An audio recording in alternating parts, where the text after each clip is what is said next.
하나님 말씀 보시겠습니다. 우리가 함께 은혜 나누는 하나님 말씀은 창세기 35장 1절에서 15절까지 말씀입니다. 9절에서 15절까지만 함께 합독하도록 하겠습니다. 시작. 야곱이 밧단 아람에서 돌아오매 하나님이 다시 야곱에게 나타나사 그에게 복을 주시고 하나님이 그에게 이르시되 내 이름이 야곱이지만은 내 이름을 다시는 야곱이라 부르지 않겠고 이스라엘이 내 이름이 되리라 하시고 그가 그의 이름을 이스라엘이라 부르시고 하나님이 그에게 이르시되 나는 전능한 하나님이라 생육하며 번성하라 한 백성과 백성들의 총회가 내게서 나오고 왕들이 내 허리에서 나오리라. 내가 아브라함과 이삭에게 준 땅을 내게 주고 내가 내 후손에게도 그 땅을 주리라 하시고 하나님이 그와 말씀하시던 곳에서 그를 떠나 올라가시는지라. 야곱이 하나님이 자기와 말씀하시던 곳에 기둥 곧 돌기둥을 세우고 그 위에 전제물을 붓고 또 그 위에 기름을 붓고 하나님이 자기와 말씀하시던 곳의 이름을 베델이라 불렀더라. 아멘. 야곱의 베델로 출발하여 이스라엘의 베델로 돌아오게 하신 하나님, 야곱의 베델로 출발하여 이스라엘의 베델로 돌아오게 하신 하나님이라는 제목으로 하나님 말씀 증거하도록 하겠습니다. 수요일이 평일이라 직장 생활을 하고 이렇게 모이다 보니까 육신이 좀 지치고 피곤하실 거예요. 근데 그럼에도 이렇게 우리가 함께 찬양하고 또한 말씀을 들을 때 하나님께서 부어주신 놀라운 은혜가 있다라는 사실을 여러분들이 잘 아셨으면 좋겠습니다. 그리고 정말 성령이 충만한 시간이 되셨으면 좋겠습니다. 여러분, 우리는 지난 시간에 야곱이 세겜에서 겪게 된 사건들을 살펴봤었죠. 세겜에서 야곱의 딸 디나가 그 땅의 딸들을 보러 나갔다가 하몰의 아들, 그 땅의 추장 세겜에게 강간을 당하는 사건과 야곱의 아들들이 하몰과 세겜을 속이고 하나님이 아브라함에게 세워주신 할례 언약을 이용해서 세겜 족속들의 남자들을 싹 다 죽여버리고 그들의 소유를 약탈하는 피해 복수의 사건을 살펴봤었습니다. 여러분, 이러한 세겜에서의 사건이 왜 일어나게 된 것입니까? 왜 일어나게 되었죠? 야곱이 하나님이 세워주신 언약을 망각하고 베델로 올라가지 않았기 때문에, 그러니까 세겜이라는 세상, 땅에 정박하려고 하는 야곱 때문에 이러한 일이 일어나게 된 것이죠. 여러분, 윤리 도덕적인 결과만 보면요, 세겜도 잘못했고 야곱의 아들들도 잘못을 했습니다. 그러나 정작 디나 사건이 왜 일어나게 되었는지를 생각해 보면 모든 사건의 시작은 야곱으로부터 시작이 된 거예요. 출발이 된 것입니다. 하나님의 언약을 잊었고 그 언약을 무시했던 야곱의 불신앙이 가져온 결과가 이러한 도덕적인 악함으로 나타나게 된 거라는 것이죠. 그렇다면 여러분, 야곱은 이러한 일련의 사건을 통해서 자신의 불신앙으로 말미암아 이러한 일이 일어났음을 각성하고 돌이켜 회개해야 됨이 마땅하죠. 그죠? 마땅함에도 불구하고 지금 야곱은 어떤 모습을 보이고 있었습니까? 자신의 딸 디나가 세겜에게 강간을 당했다라는 소식을요, 그가 미리 들었어요. 미리 듣고도 잠잠하고 있었죠. 왜 잠잠하고 있었습니까? 왜냐하면 세겜 지역에 눌러 살려고 했던 야곱에게는 그 땅의 유지인 세겜과 하몰과 화친하는 것이 중요했기 때문에 딸이 강간을 당하여 욕보여졌는데도 잠잠하고 있었던 거예요. 더 나아가 하몰과 세겜의 협상, 즉 우리와 통혼하자, 여기서 함께 거주하며 기업을 얻어라, 우리 한민족이 되자, 이러한 제안에 시몬과 레위가 너희가 할례를 받지 않았기 때문에 그럴 수 없다. 너희가 할례를 받으면, 우리와 같이 할례를 받으면 그 제한을 수락하겠다라고 했을 때, 여러분 야곱은요, 그들과 섞이는 것에 대해서 경계하면서 아들들을 책망하거나 반대를 하지 않습니다. 만약에 그들과 섞이게 되면 하나님의 언약은 어떻게 되겠습니까? 그런데도 야곱은 전혀 하나님의 언약을 생각하지 않고 있는 거예요. 안중에도 없는 거예요. 그리고 야곱은 하나님이 아브라함에게 세워주신 할례 언약을 악용해서 아들들이 세겜 족속을 싹 다 죽이고 약탈한 사건을 알았을 때, 너희가 어떻게 하나님이 세워주신 할례 언약을 악용해서 이렇게 사람들을 죽일 수가 있냐, 이렇게 책망하면서 화를 낸 것이 아니라 무엇 때문에 화를 내고 있었죠? 자신은 수가 적고 힘이 없어서 세겜과 친했던 주변 족속들이 자신을 죽일 거라고 두려워하면서, 너희가 내게 화를 끼쳤다, 너희가 내게 악취가 나게 했다라고 하면서 아들들에게 화를 냈죠, 도리어. 그러니까 세겜에서 평생 살고 싶었는데 너희 때문에 다 물거품이 되어버린 것에 대해서 아들들에게 화를 냈던 거예요. 정말 야곱의 모습을 보면요, 보통 불가능한 게 아니죠. 그죠? 근데 여러분, 이것이 누구의 모습입니까? 우리의 모습이라고 성경은 거울로 보여주고 있는 거예요. 그러나 이러한 야곱 같은 우리를 하나님은 선택하셨고, 그래서 사랑하시기 때문에 당신의 언약만을 소망으로 두고 그것을 믿음으로 붙드는 자로 만들어 가시는 것입니다. 그래서 야곱이 언약을 망각하여 베델로 올라가지 않고 자기 육체의 소욕으로 탐심을 따라 세겜 땅, 세상에 정박하려고 하자 하나님은 어떻게 해요? 그 땅을 흔들어 버리는 거예요. 사건 사고를 일으켜서 그 땅의 실체를 보이시고 야곱의 상태를 드러내시면서 흔드시는 것입니다. 그래서 그 땅을 떠날 수밖에 없도록 만드시는 거예요.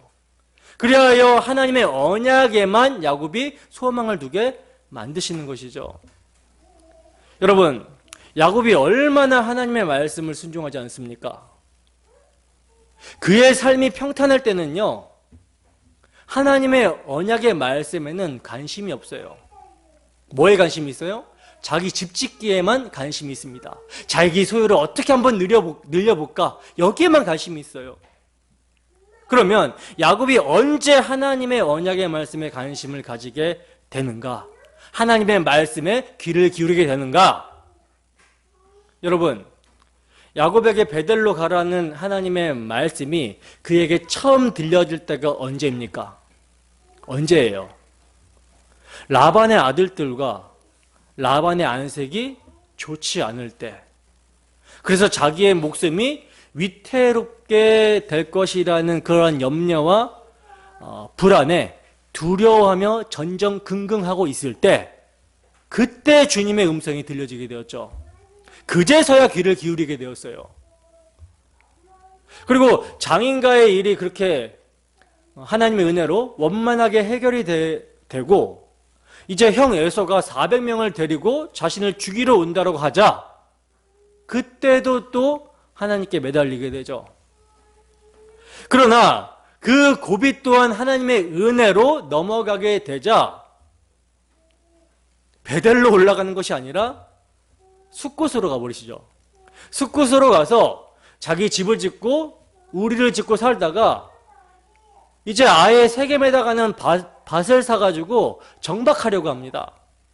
근데 이제 어떤 일이 일어나게 돼요? 어떤 일이 발생하게 됩니까? 자신의 딸 디나의 강간 사건으로 말미암아 자신의 아들들이 그 땅의 유지인 세겜과 그 족속들을 속이고 죽이고 약탈하는 사건이 발생하게 되었죠. 그러니까 이제는 이방인들에게서 죽게 될 위협 속에 있게 된 거예요. 그러자 그제야 또 뭐합니까? 야곱이 언약을 붙들고 한 걸음 나아가는 것입니다. 이게 여러분 죄인된 인간의 모습이에요. 여러분, 하나님의 말씀에 순종하는 것은 너무나도 당연한 거잖아요. 그죠? 하나님의 언약을 받은 자로서 십자가의 길을 따라 가야 되는 것은 너무나 당연한 것입니다. 그리고 그렇게 순종하며 가는 길이 인생에 있어서 복된 길이고 생명의 길이에요. 그런데 이 죄라는 놈이 얼마나 무섭고 치열한지 십자가로 다 이루신 하나님의 언약을 붙들고 가지 못하도록 방해를 한다는 것이죠. 그러나 그 모든 죄로 말미암는 장애보다 하나님의 열심이 더 지극하시죠. 더 집요합니다. 때문에 하나님의 말씀은 이루어지고 만다라는 거예요. 근데 이러한 하나님의 열심, 하나님의 그 언약에 대한 신실하심이 이게 야고편에서 보면 괴로운 일입니다. 아픔이며 두려움이에요.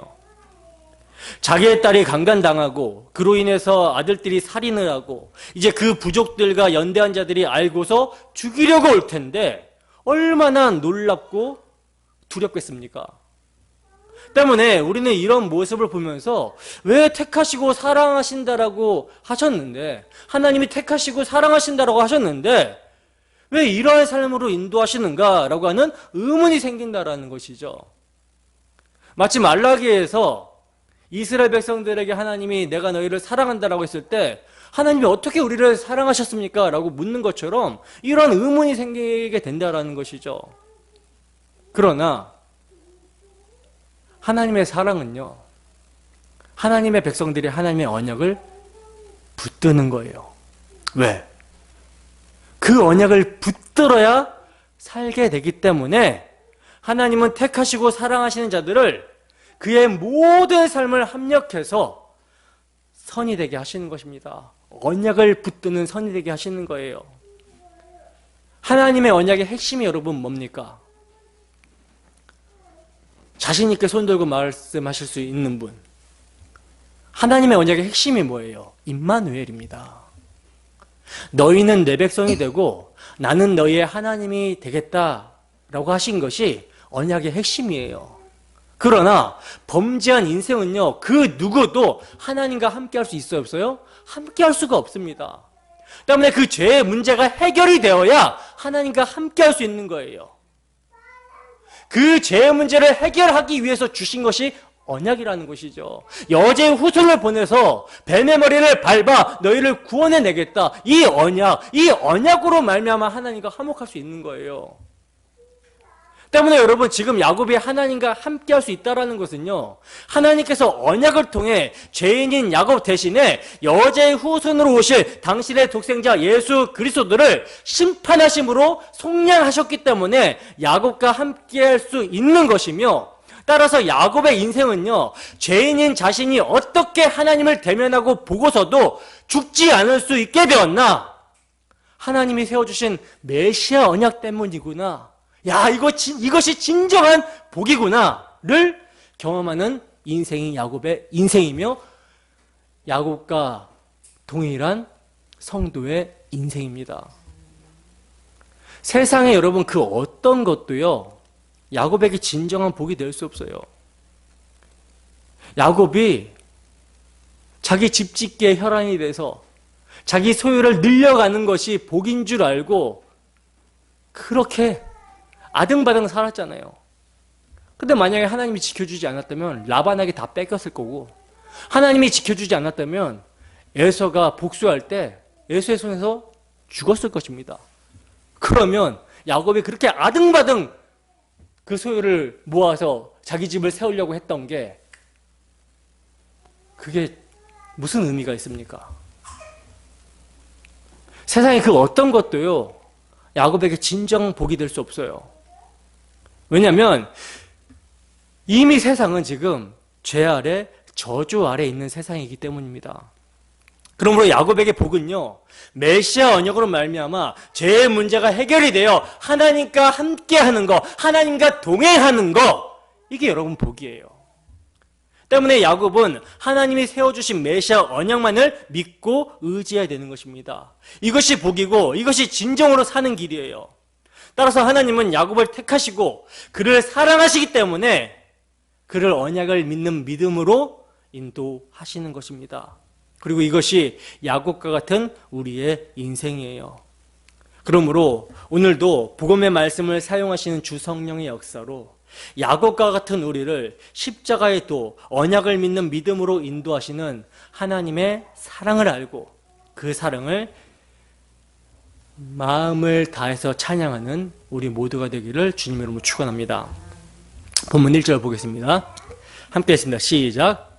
하나님이 야곱에게 이르시되 일어나 베델로 올라가서 거기 거주하며 내가 내 형 에서의 낯을 피하여 도망하던 때에 내게 나타났던 하나님께 거기서 제단을 쌓아라 하신지라. 아멘.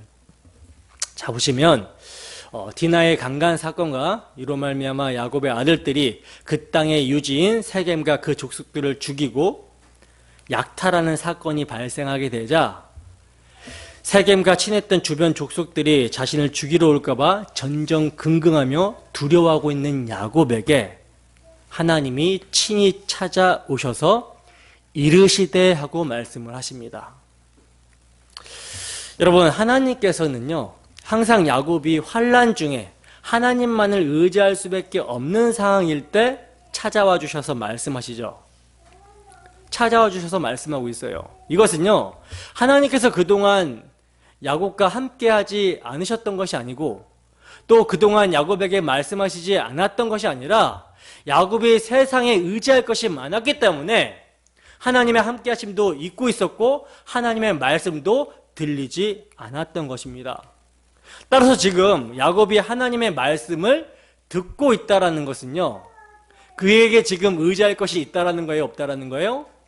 지금 그에게 의지할 것이 다 날아가 버렸기 때문에 그의 심령이 하나님의 말씀을 들을 수밖에 없도록 가난해진 것입니다. 여러분, 우리는 지금 어떤 상태입니까?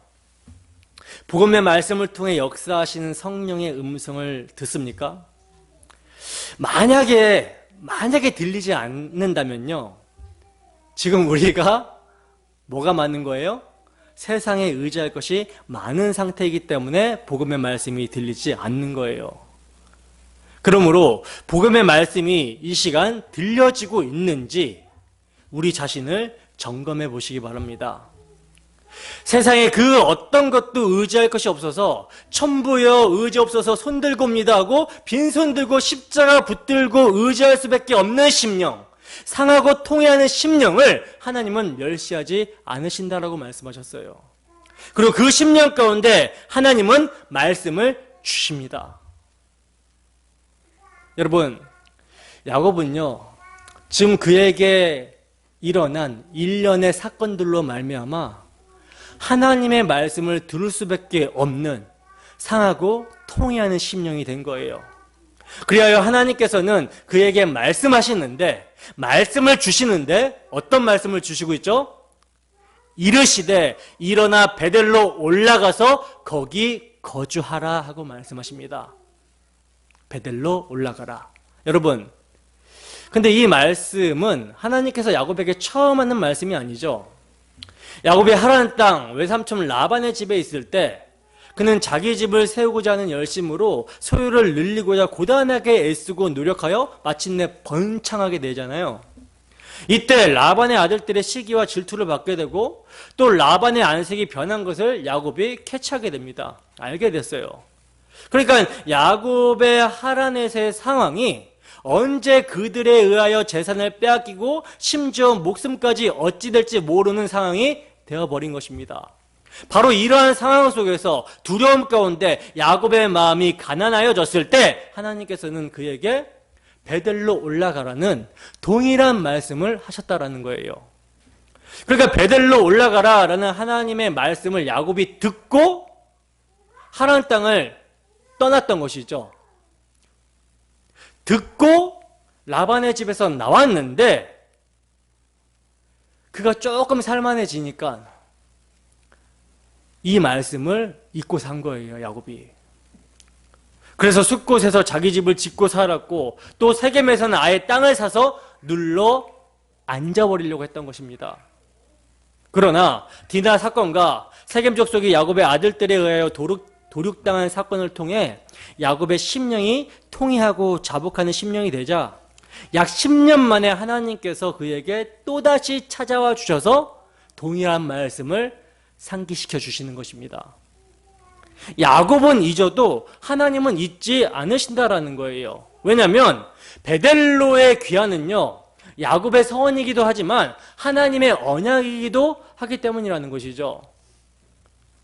그래서 참으로 우리는요, 하나님께 늘 반역하지만 하나님은 언제나 자기 언약의 신실한 모습을 우리는 성경을 통해서 보게 됩니다.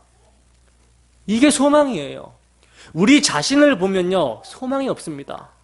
그러나 이러한 우리를 언제나 마음을 변화시켜서 돌이켜주시는, 그래서 언약을 바라보게 하시는 하나님의 신실하심만이 소망이 되는 거예요. 그래서 하나님은요, 야곱에게 그냥 베델이라고 하지 아니하시고 뭐라고 말씀하십니까? 형 에서의 낯을 피하여 도망하던 때에 내게 나타났던 하나님이라고 말씀을 하시고 있는 거예요. 즉 야곱의 고난길에 늘 함께해 주시고 보호해 주신 하나님을 기억하도록 말씀하시고 있는 것입니다. 내가 어떤 처지에 있을 때 하나님은 어떻게 행해 주셨는지를 상기시켜 보라는 거예요. 여러분, 신앙생활에 있어서 여러 가지 문제가 발생하게 될 때, 즉 육신의 소욕을 자극하는 사탄의 미혹에 넘어가게 되었을 때 뭐가 나타나게 되죠? 자기중심적인 육신의 일들이 나타나게 되잖아요. 그래서 교회 안에 자기 의로 인한 시기, 질투, 다툼, 분쟁이 있을 수가 있고, 또 방종과 게으름과 나태함으로 자기 즐거움이 가치가 되는 세속화된 모습이 나타날 수가 있게 되는데, 이때 여러분, 이 문제를 해결할 수 있는 유일한 치료법은요, 우리의 처음 자리는 어디였으며 이러한 우리에게 하나님이 어떻게 행해 주셨는지 복음을 상기시켜 주는 일입니다. 소망 없는 자에게 하나님이 생명이신 예수님을 보내주심으로 말미암아 소망을 갖게 하셨다라고 하는 복음을 기억시켜 주는 거예요. 상기시켜 주는 거예요. 그래서 성경은 예수님의 죽으심을 뭐하라 그러죠? 교회가 모일 때마다 기념하라고 그러죠. 이 기억을 우리는 언제나 되새겨야 된다는 거예요. 여러분, 복음을 기념하고 되새기는 것은요,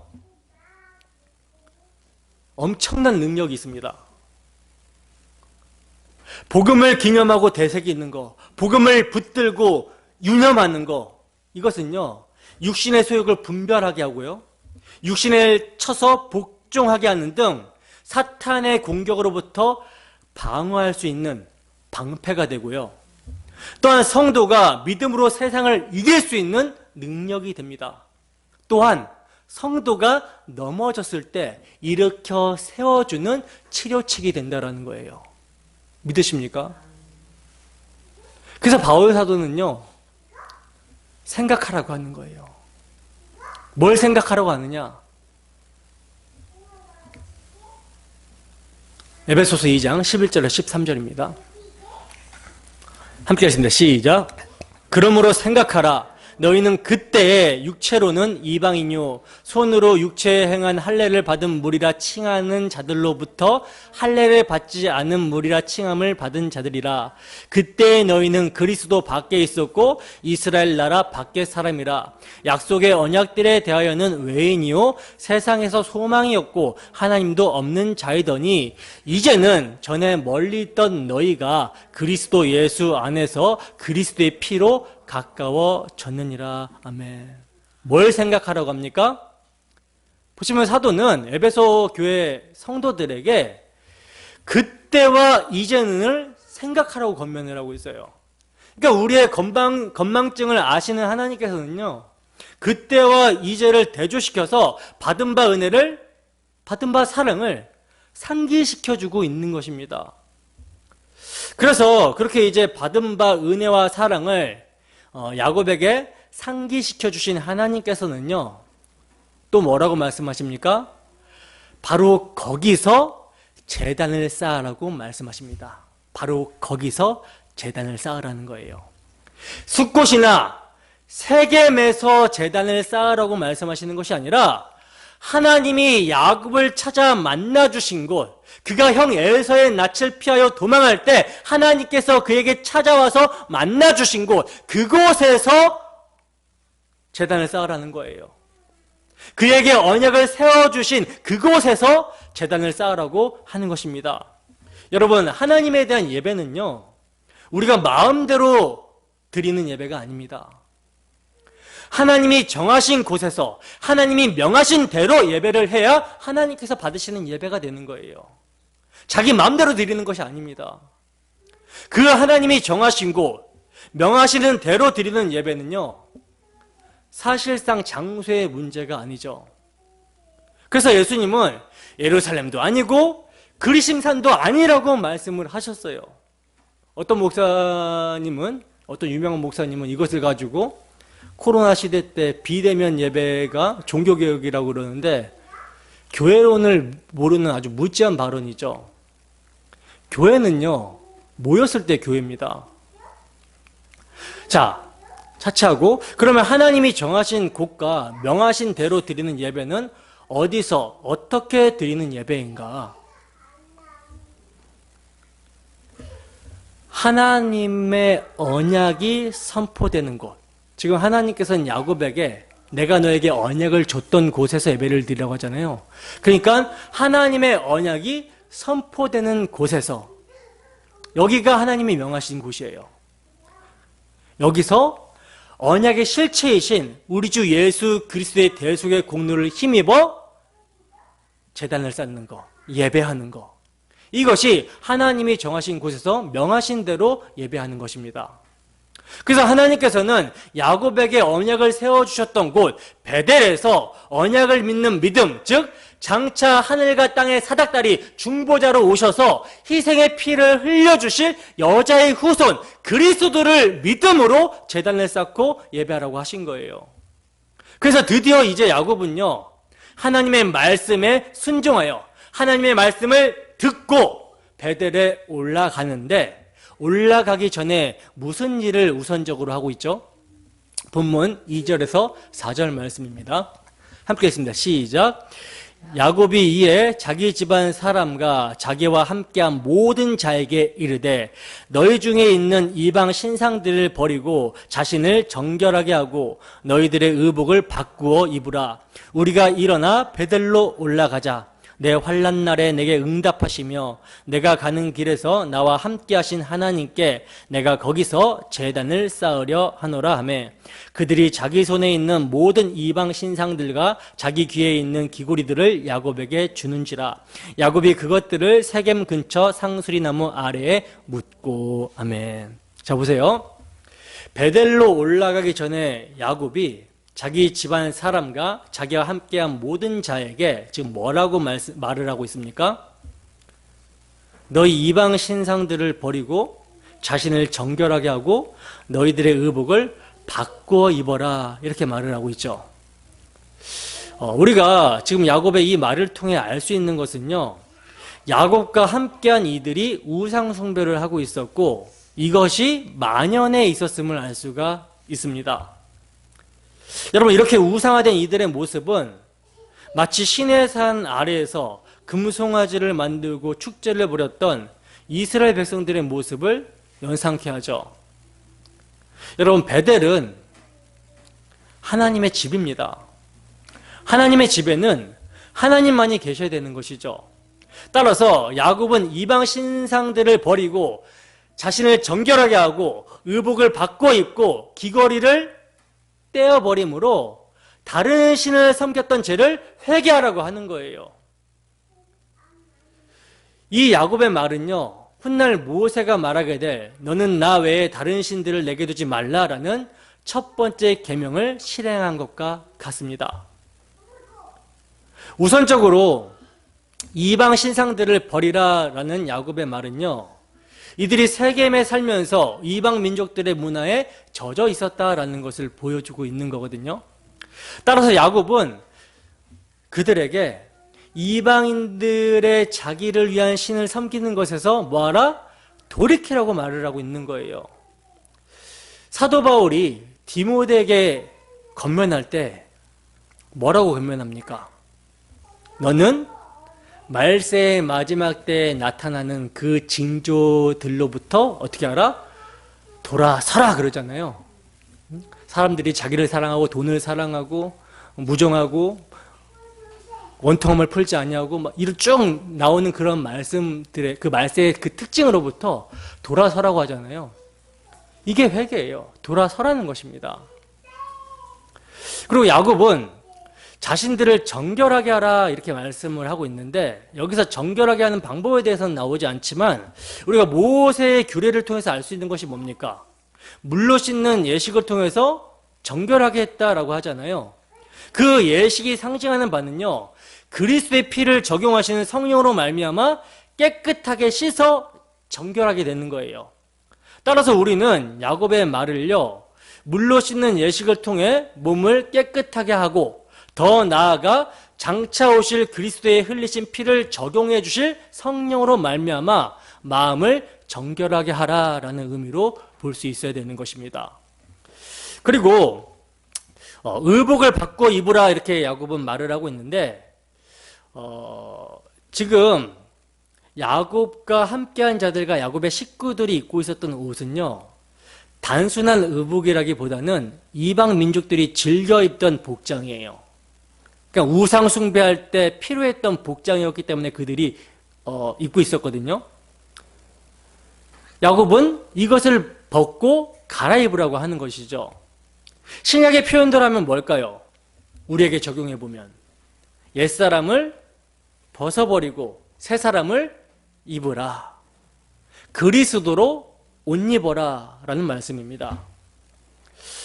그리고 이제 마지막으로 귀고리를 떼어버렸다라고 하는데, 귀고리는요, 우상을 섬길 때 사용했던 장식품임을 호세아 선지자는 말씀을 하고 있어요. 호세아서 2장 13절입니다.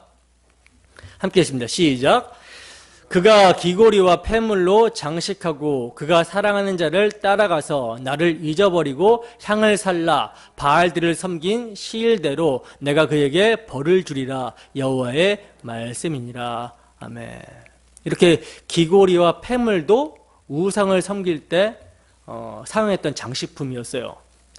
자, 이렇게 여러분, 야곱이 지금 하는 말을 들은 야곱의 집안 사람들과 야곱과 함께한 자들이요, 자기 손에 있는 모든 이방 신상들과 자기 귀에 있는 귀고리들을 야곱에게 줍니다. 그리고 이것을 야곱이 세겜 근처 상수리 나무 아래에 어떻게 했다라 그래요? 묻었다라고 그러죠. 여러분, 이들이 이 모든 것을 지금 버렸다라는 것은요, 다른 신을 섬겼던 자신들의 모습을 회개한 거예요. 첫 번째 계명을 다시 한번 떠올려 봅시다. 너는 나 외에 다른 신들을 내게 두지 말라. 여러분, 하나님께서는 왜 첫 번째 계명에 다른 신들을 섬기지 말라라고 말씀을 하십니까? 계명은 거룩하신 예수님의 인격 앞에서 죄인들의 죄를 보게 만들죠. 이스라엘 백성들은요, 이미 마음에 자기 위주의 신을 만들어 놓았기 때문에 첫 번째 계명 앞에 자신의 죄를 인정하고 회개해야 되는 것이 필수적인 거였다라는 거예요. 모세가 십계명 돌판을 가지고 시내산에서 내려오기 전에 그들이 금송아지를 만든 것을 보면 이러한 이들의 우상숭배 신앙을 증거해주고 있는 것이죠. 야곱의 집안 사람들도 마찬가지입니다. 그들에게 이방 신상들이 있었기 때문에 이것을 가지고 하나님 앞에 나아갈 수 없는 거예요. 하나님 앞에 설 수 없는 것입니다. 때문에 헛된 신들을 어떻게 돼요? 버려야 되는 거예요. 여러분, 베델로 올라가기 원하십니까? 그렇다면 하나님의 집에 하나님만이 거하시도록 죄로 범벅이 된 우리 자신을 세겜 땅 상수리 나무 아래 묻어야 되는 거예요. 즉, 우리 주 예수 그리스도와 함께 옛사람, 그 정욕과 탐심이 십자가에 못 박혔다, 십자가에 달려 죽었다라고 여겨야 되는 것입니다. 우리의 죄인됨을 인정하고 고백하고 이러한 죄인을 구원하시고자 그리스도께서 대속의 피를 흘리실 때 그 안에서 우리 옛사람도 함께 죽었다라고 믿어야 된다라는 거예요. 이게 여러분 회개입니다. 이게 회개예요. 이 회개함 없이는요, 누구도 하나님의 집에 들어갈 수 없습니다. 누구도 하나님을 예배할 수 없어요. 그 예배 하나님이 안 받으십니다. 여러분, 출애굽 당시 이스라엘 백성들이 요단강을 건너 약속의 땅에 입성하려고 했을 때도 이와 유사한 일이 있었죠. 하나님께서는요, 요단강 속에 12돌을 세우시고 요단강 속에 있던 새로운 돌을 약속의 땅 길갈에 세우라고 말씀을 하셨어요. 그리고는 뭐라고 말씀하시냐면, 내가 오늘 애굽의 수치를 너희에게서 떠나게 하였다 하고 말씀하시므로 그곳 이름을 떠났다라는 의미의 길갈이라고 짓습니다. 그러니까 야곱이 이방 신상들과 기고리들을 세겜 근처 상수리나무 아래의 무덤으로 하나님께서는 메시아 언약의 상속자가 하란에서 당한 수치, 세겜에서 당한 수치를 묻어버리셨던 거예요. 미가 선지자는요, 주와 같은 신이 어디 있으리까? 주께서는 죄악과 그 기업에 남은 자의 허물을 사유하시며 인애를 기뻐하심으로 진노를 오래 품지 아니하시나이다. 다시 우리를 불쌍히 여기셔서 우리의 죄악을 발로 밟으시고 우리의 모든 죄를 깊은 바다에 던지시리이다 하고 찬양을 합니다. 왜 하나님이 이렇게 해주시는 거죠? 언약을 세워주셨기 때문에. 하나님이 선택하셨고 사랑하셨고 언약을 세워주셨기 때문에. 신약 성경은 이렇게 말씀합니다. 너희는 유혹의 욕심을 따라 썩어져가는 구습을 따르는 옛사람을 벗어버리고 오직 너희의 심령이 새롭게 되어 하나님을 따라 의와 진리의 거룩함으로 지으심을 받은 새 사람을 입으라 하고 말씀합니다. 이 자리로 하나님께서 인도하시는 거예요. 자, 근데 여러분, 지금 야곱의 말을 듣고 야곱의 집안 사람들과 야곱과 함께하는 이들이 다 지금 순종을 하고 있잖아요. 이 점에 우리가 좀 주목을 해봐야 되는데, 이것은요, 여러분, 야곱의 리더십이 아니라 하나님의 역사라는 사실입니다. 왜냐하면 이들이 원래 순종을 하지 않았었어요. 원래부터 이들이 순종적이었습니까? 아니죠. 지난 시간에 우리가 살펴봤지만 야곱은요, 하몰에게도 한마디도 못했고 아들들이 협상을 하고 있었어요. 하몰은 야곱에게 말하러 왔는데 정작 야곱은 한마디 말도 못하고 아들들이 협상을 했습니다. 그리고 아들들이 제멋대로 행동을 하고 있었던 것은요, 야곱이 가장으로서 권위가 상실된 상태였다라는 것을 보여주는 것이죠. 그러니까 믿음 안에 서지 못하면 부모로서의 권위가 흔들리게 되는 거예요.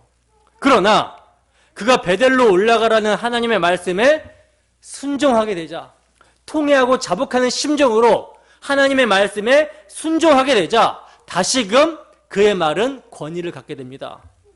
야곱이 대단해서가 아니라 하나님의 언약이 실행되는 데 있어서 아무도 대적할 수 없도록 하나님이 만들어내신 거예요. 그러니 그들이 철저히 회개한 것도요, 결국은 하나님께서 당신의 언약에 신실하심으로 당신의 열심과 능력으로 언약을 이루신 결과인 것입니다. 그리고 이러한 하나님의 능력은 야곱의 집에서만 나타나는 것이 아니라 주변 민족들까지도 나타나게 되는데, 본문 5절 함께 읽어보겠습니다. 시작.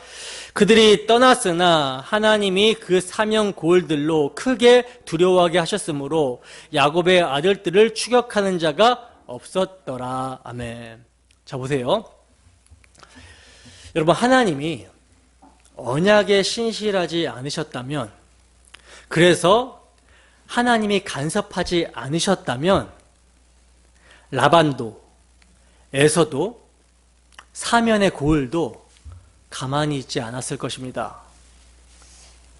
그러나 언약에 신실하신 하나님께서는 원수들이 우리에 대하여 격분할 때 그들의 마음속에 두려움을 불어넣으셔서 능히 그들을 무력화시켜버리신다라는 거예요.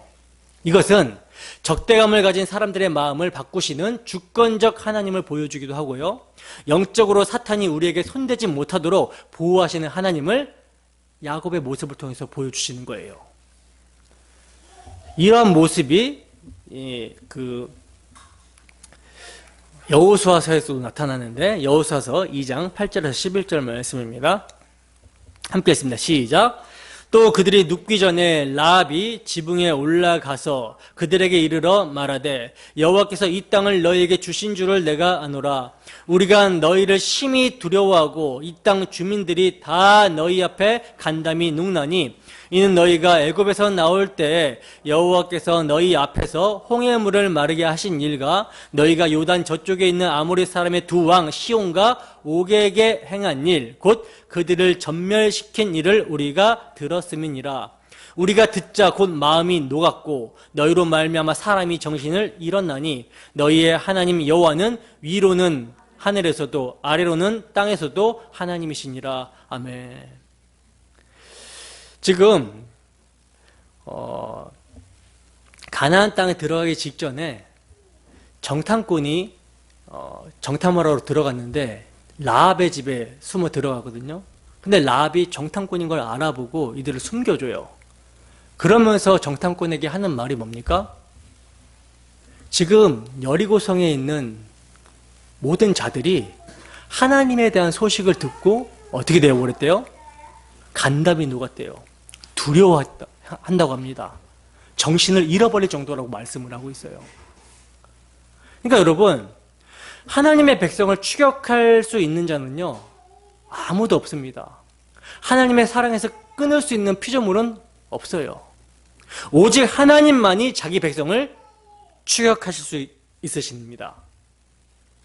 끝까지 사랑으로 쫓아오시는 거예요. 끝까지. 그 하나님의 야곱을 이렇게 추격하심으로 야곱이 베델에 도착할 수 있게 된 것이죠. 하나님의 끝까지 사랑하심, 끝까지 그를 추격해서 따라오심이 아니었다면 야곱은 베델로 올라갈 수가 없었어요. 스스로의 능력으로는 불가능합니다. 하나님이 요나를 끝까지 추격하시잖아요. 너 니느웨로 가가지고 회개를 선포하라고 했는데 그 요나는 하나님의 성품을 너무나 잘 알아요.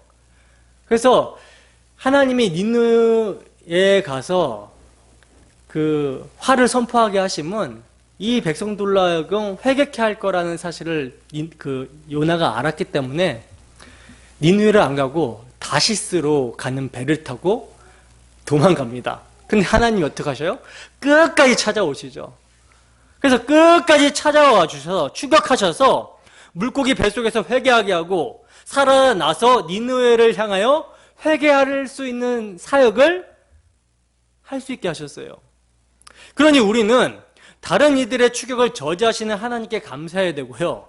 끝까지 나를 추격해 주시는 하나님께 찬송할 수 있어야 되는 것입니다. 그게 복이에요. 본문 6절에서 7절입니다. 함께 읽습니다. 시작. 야곱과 그와 함께한 모든 사람이 가나안 땅 루스 곧 베델에 이르고 그가 거기서 제단을 쌓고 그곳을 엘 베델이라 불렀으니 이는 그의 형의 낯을 피할 때에 하나님이 거기서 그에게 나타나셨음이더라. 아멘.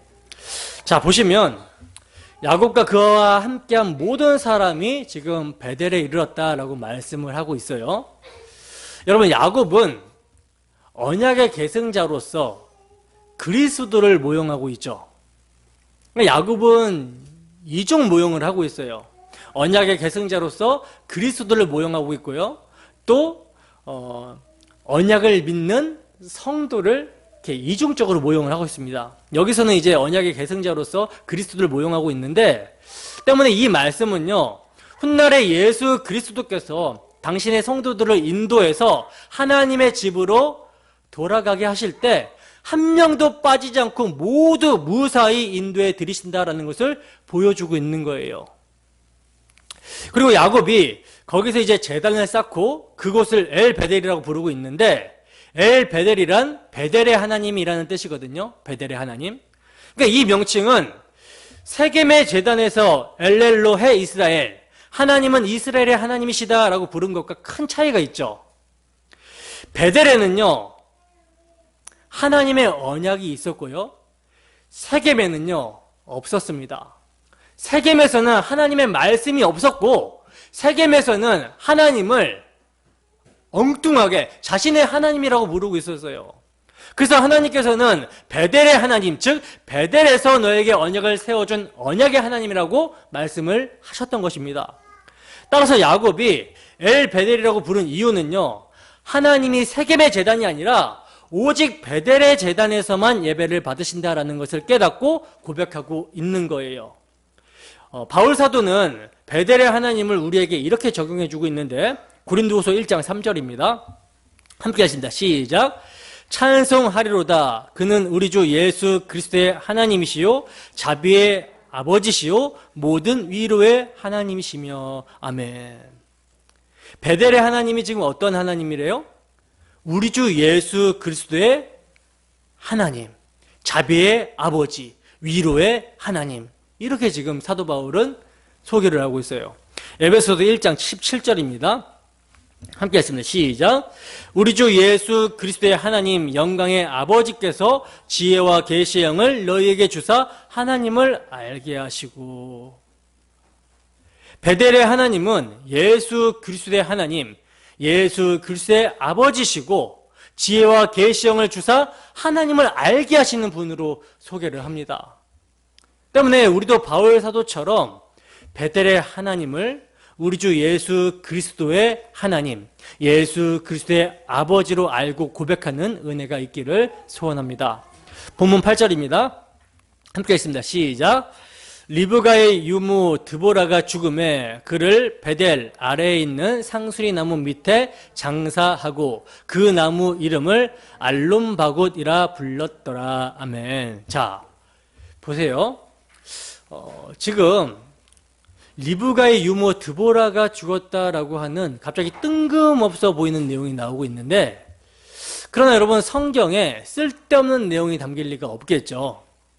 드보라에 대해선 아브라함이 이삭의 아내를 찾기 위해서 그종 엘리에셀을 하란에 보냈을 때 잠시 언급이 됩니다. 창세기 24장 59절입니다. 함께 했습니다. 시작. 그들이 그 노이 리브가와 그의 유모와 아브라함의 종과 그 동행자들을 보내매. 아멘. 자, 보세요. 리브가가 지금 이삭에게 시집을 올 때 리브가와 함께 누구도 유모 드보라도 이삭에게 온 것이죠. 그러면 드보라가 언제부터 야곱과 함께 했는가? 여러분, 야곱은 형 에서의 낯을 피해서 도망갈 때 홀로 하란으로 떠나잖아요. 때문에 야곱이 하란 생활을 하고 있는 도중에 드보라가 야곱에게 온 거예요. 리브가가 야곱을 라반에게 보내면서 하는 말을 보면 힌트를 얻을 수가 있는데, 창세기 27장 45절입니다. 함께 읽습니다. 시작. 내 형의 분노가 풀려 내가 자기에게 행한 것을 잊어버리거든 내가 곧 사람을 보내어 너를 거기서 불러오리라. 어찌 하루에 너희 둘을 이르랴. 아멘.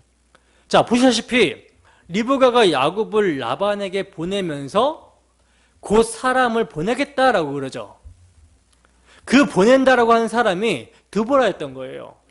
그렇다면 드보라가 베델에 오자마자 죽게 된 사실에 대해서 성경은 왜 기록을 하고 있는 것일까?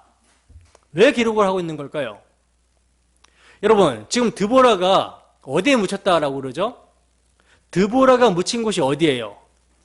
베델의 상수리 나무 아래라고 말씀을 하고 있죠. 베델의 상수리 나무 아래. 이 모습은 세겜 땅 상수리 나무 아래에 묻힌 이방 신상들과 대조시키고 있는 거예요. 즉 하나님께서는 죄악된 모든 것들은 세겜 땅에 묻어버리심으로 하나님의 집에 들어오지 못하도록 이스라엘을 성결케 하셨고, 이스라엘 안에 있는 드보라는 하나님의 집에 거하게 되었다라는 것을 대조시킴으로써 하나님의 언약이 신실하게 이행되었음을 보여주고 있는 것입니다. 또한 드보라뿐만 아니라 뒤에는 라헬과 이삭의 죽음이 이어서 나오고 있는데, 이것은요 이제 비로소 야곱이 베델로 돌아와서 그가 연연했던 모든 것에서부터 독립되어 이스라엘이라는 민족의 시조로서 출발하게 된다는 것을 보여주고 있는 말씀이기도 한 거예요. 그래서 9절 이하의 말씀을 보면 야곱이 홀로 떠날 때 주셨던 언약을 이제는 야곱이 아니라 이스라엘에게 다시 해주심으로써 민족 이스라엘의 출현과 그에 대한 복을 선포해주고 있는 것입니다. 본문 9절에서 10절 말씀입니다. 함께 했습니다. 시작. 야곱이 밧단 아람에서 돌아오매 하나님이 다시 야곱에게 나타나사 그에게 복을 주시고 하나님이 그에게 이르시되 내 이름이 야곱이지만은 내 이름을 다시는 야곱이라 부르지 않겠고 이스라엘이 내 이름이 되리라 하시고 그가 그의 이름을 이스라엘이라 부르시고 아멘. 자 보세요. 야곱이 밧단 아람에서 베델로 돌아오자 하나님은 다시 야곱에게 나타나셔서 그에게 복을 주시며 그를 뭐라고 부르고 있어요? 이스라엘로 부르시고 있어요. 여러분 이 복은요 앞서 말한 것처럼 야곱이 홀로 떠날 때 주셨던 언약의 재확인으로서 이제 민족 이스라엘에게 주어지는 복입니다. 그 복이란 여러분 뭐라 그랬습니까?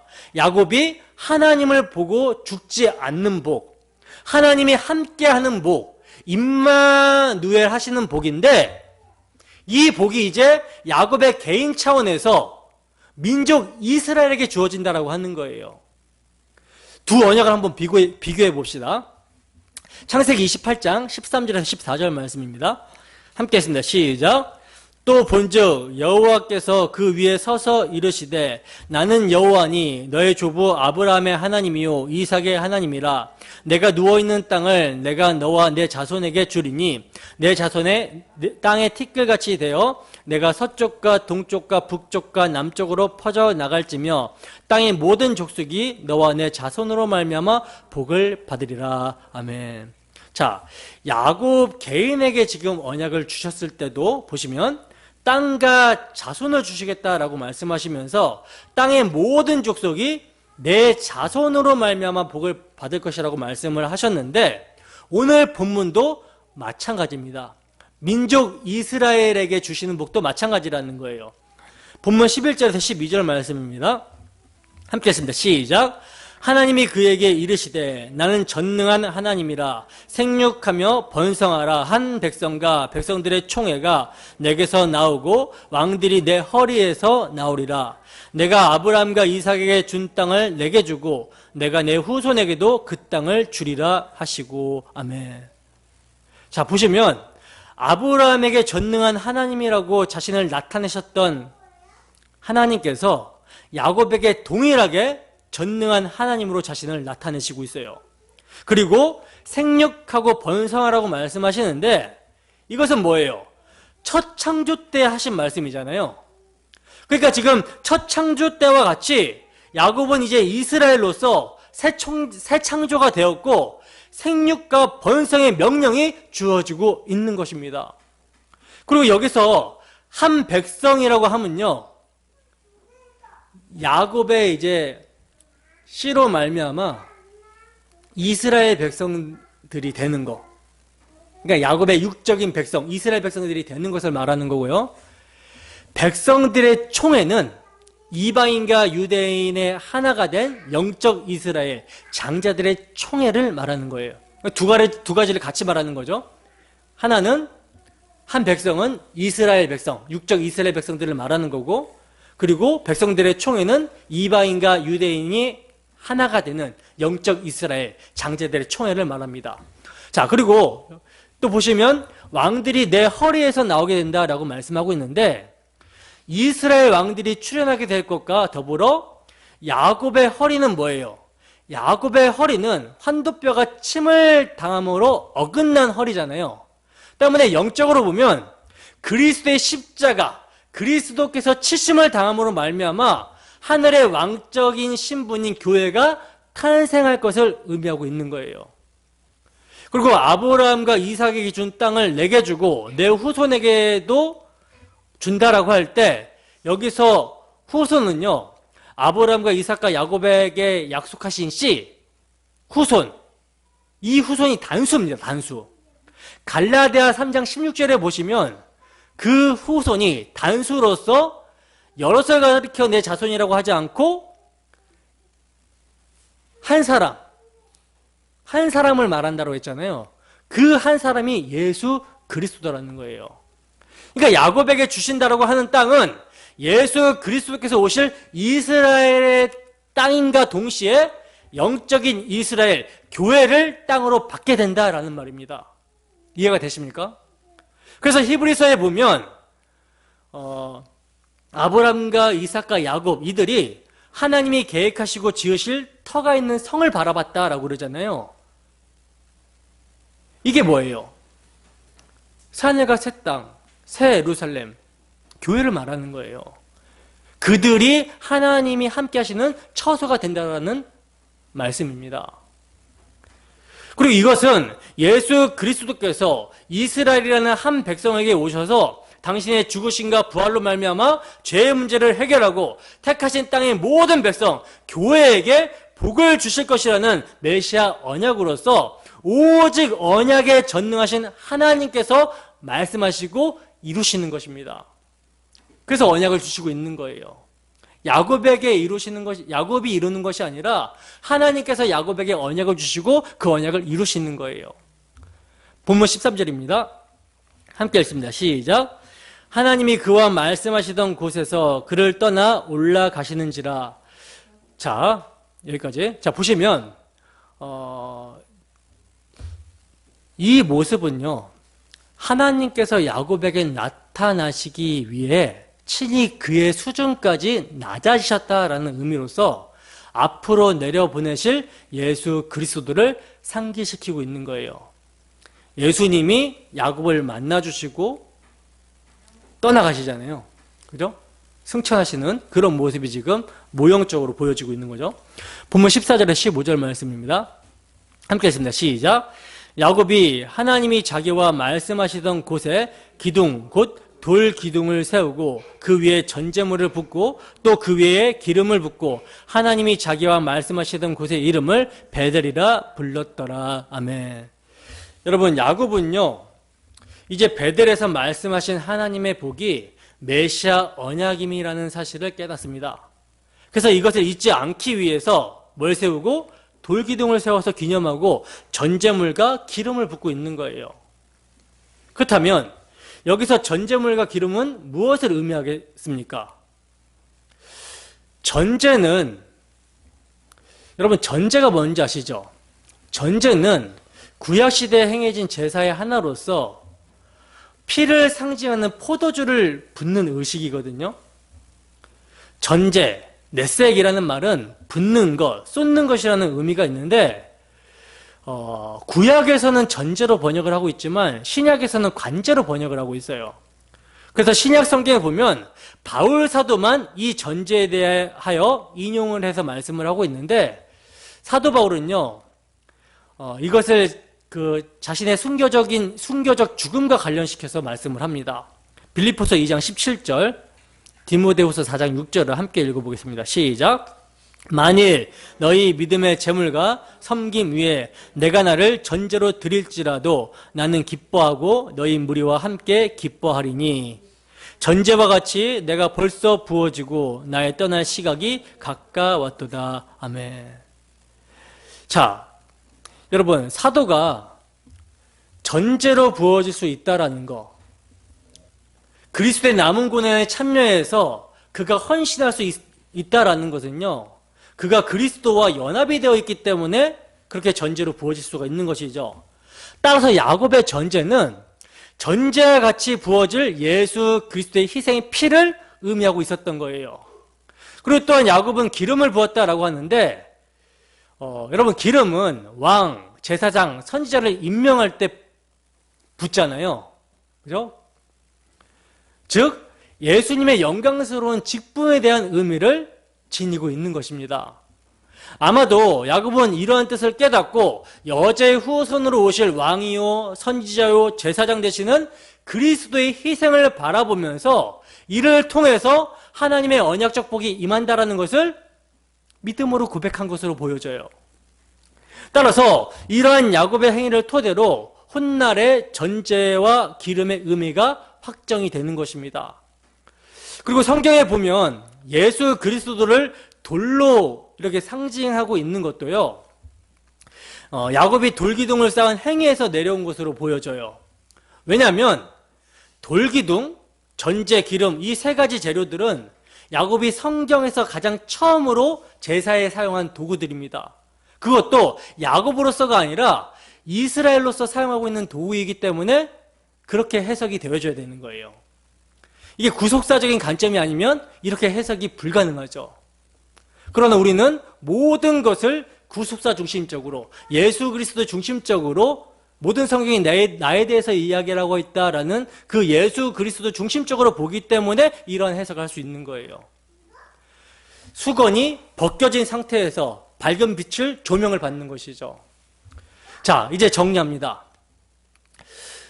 고난으로 낭망하게 될 때 뭐가 들리게 돼요?